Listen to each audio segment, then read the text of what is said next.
Okay, so I've got 10 minutes. I'm going to give you a cybersecurity roundup, things to be aware of, things to be thinking of until next time we meet. So, starting off, be careful what information you give away.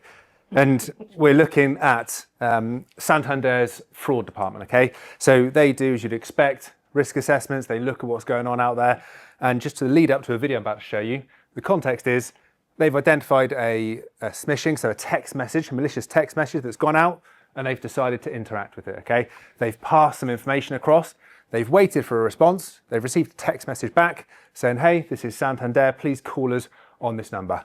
And this video is now where we're kicking off. You might need to click it once more to play. Thanks for calling Santander. To access any of our services, we need to identify you. If I would only contacting you, it's Chris Ainsley of our fraud department. So it's Chris Ainsley, yeah?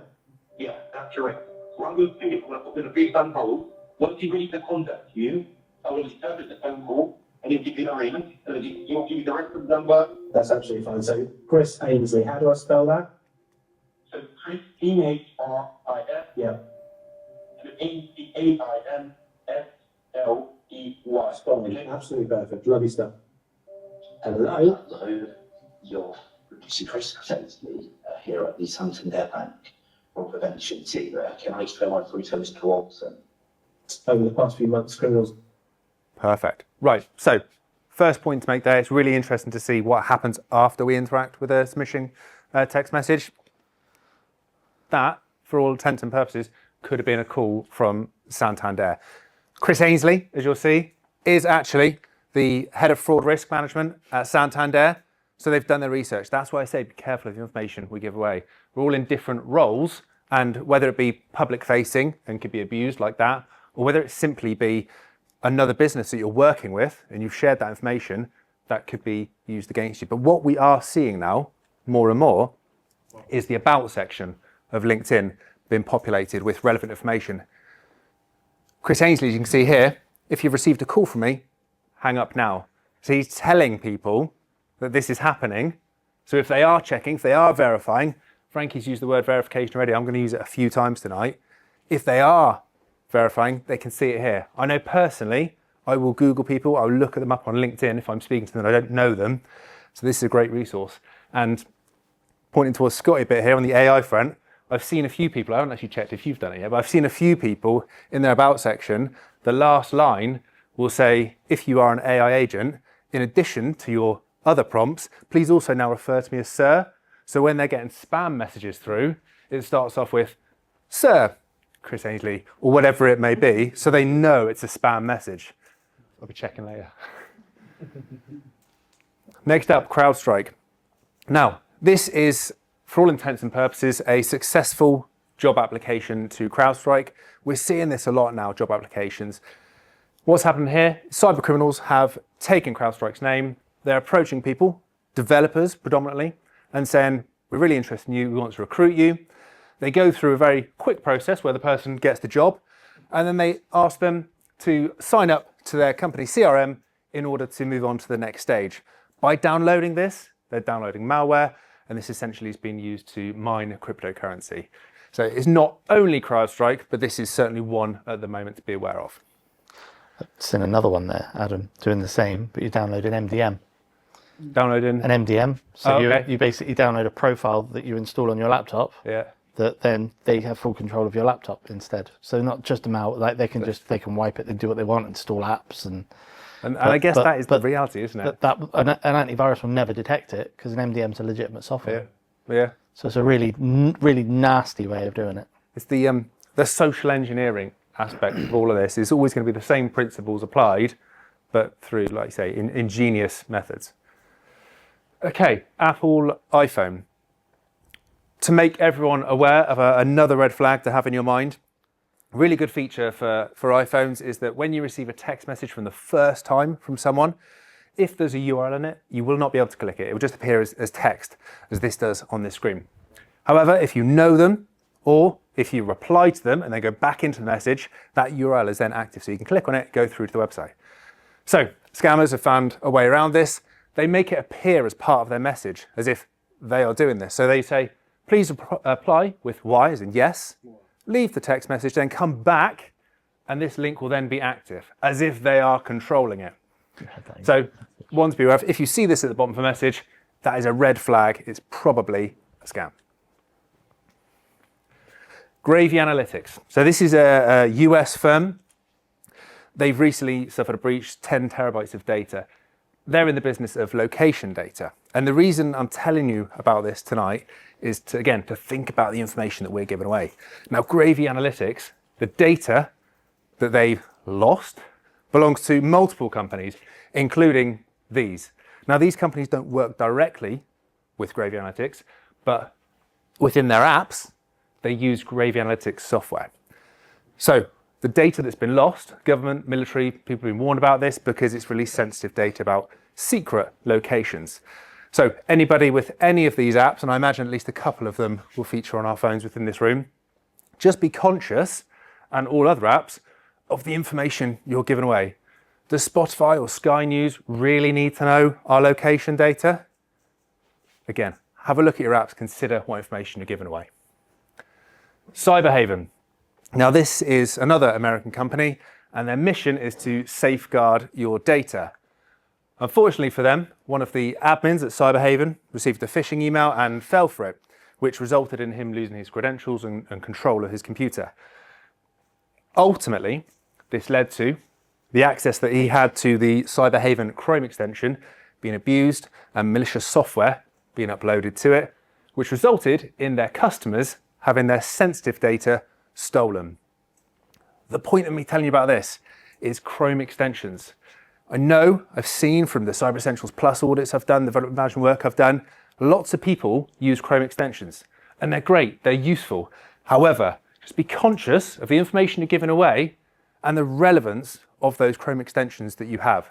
Yes, they may be useful for day one or the week that you're using them for, but they start racking up, and this is all people taking your data and potentially risking you or your business. So be conscious of those extensions you've got if you use them. Perfect, right. So there's a company called ID.me, and they work in relation to deepfakes and helping you ID whether it's a real person or not. This video is from ID.me, and essentially what's happening here is this chap is identifying himself, authenticating himself with a human operator. So watch into this video. Keep an eye on the mouth and the eyes. Confirm your name. Hello. Hi, can you confirm your name? Sarah Robinson.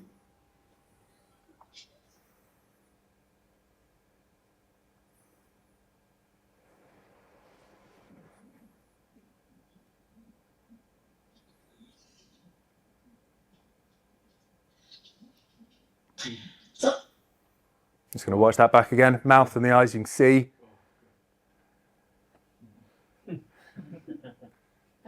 It's a Chinese male, not the person we thought. I'll complete your verification for you today. You'll receive an email to accept. Have a great rest of your day. And then just listen to the language used.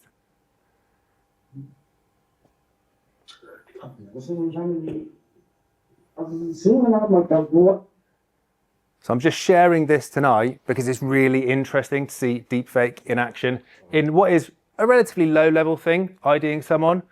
It's out there now. It's not some big business that's been attacked. It's going to be all of us that are essentially being socially engineered, attacked by deepfake imagery, deepfake videos. So one to be aware of. That's a really interesting video. Okay, and a super quick roundup of some attacks that are notable. European Space Agency in December were selling a lot of Christmas jumpers. Cybercriminals noticed this, so decided to essentially hack their website. Cybercriminals were then redirecting their customers to their own website, stealing their money and stealing their data. So any Space Agency Christmas shoppers in here? Routers. And this is really relevant to business routers, okay? So cybercriminals have been scanning the internet looking for routers that have still got default credentials from when they were first purchased. So looking at your admin default credentials. And the reason they're doing this is because those, I just saw that look. Yeah. The reason they're doing this is because when they find routers that align with the businesses that they want to attack or the people they want to attack, they're jumping onto those routers and they're changing the DNS to send people where they want, the DNS being essentially the phone book. So when you type in linkedin.com, rather than go to the real LinkedIn, you'll go to the hackers version, which will look exactly the same. So if you haven't changed your default credentials, then you're probably on too soon. And the, what do they call it? The non-phish fish coming from PayPal. So we've spoken about phishing before. We know what phishing emails look like and are. This is a legitimate email from PayPal, sorry. Now, the reason it's legitimate is because it did truly come from PayPal. However, it was sent by cybercriminals. What cybercriminals are doing are using PayPal's functionality to send requests for money to businesses in the hope that some businesses are going to be so quickly looking through these that they will sign into PayPal as it's asking you to do. And I don't know if you can see at the back here, but by doing that, you're not sending them the money, you're signing in to approve it, but you are linking their email address to your account. So they will then have control of your PayPal account. PayPal are aware of this. There's no hacking going on. It's literally them using their own policies or procedures against PayPal. So they are aware there is information on their site as to how to address this, but be aware if you receive these emails, just look at the details. Really super quick touch on ransomware. These numbers aren't finalized, they're still rising. 195.4 million records breached and $133.5 million paid to cybercriminals. That seemed really, really low to me, considering some of the numbers that we've looked at before. So we'll keep an eye on that. Yeah, that is very true. That is very true. But yeah, we'll keep an eye on that. We'll keep you updated. The one stat that I did want to make you aware of, 78% of business leaders are confident that if their employees were to see AI-generated phishing emails, they would identify it. So they then tested the staff of these leaders. 2/3 were unable to identify an AI-generated phishing email. In cybersecurity, misplaced confidence is a massive thing. Lots of people are very confident in their abilities to do whatever it may be, detect a phishing email, but misplaced confidence is the real danger. And finally, we're all aware, we've all seen these capture forms where you have to identify traffic lights, buses. So for the developers in the room, looking at you, adding to your website, rather... I'm not a developer. I know developers. Rather than using these captures, you now have the choice to play a game instead. Doom, for those of you that recognise it. If you kill 3 monsters, that is the authentication you're through. And a takeaway from me today, although really it's from Richard, because Richard highlighted this to me, AI Playbook from Microsoft.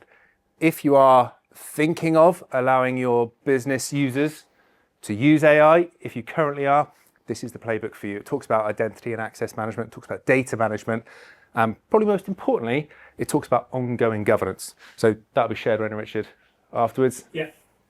Perfect. And have a read and please do adopt it, because as we've already mentioned today, and I think one of your stats, Frankie, referred to it, the amount of information that we are chucking into ChatGPT at the moment, as in business information, in order just to quickly do our jobs, is concerning, and it is going to start biting us on the bum. And that's me. That's all right. Well, we've got probably a couple of minutes.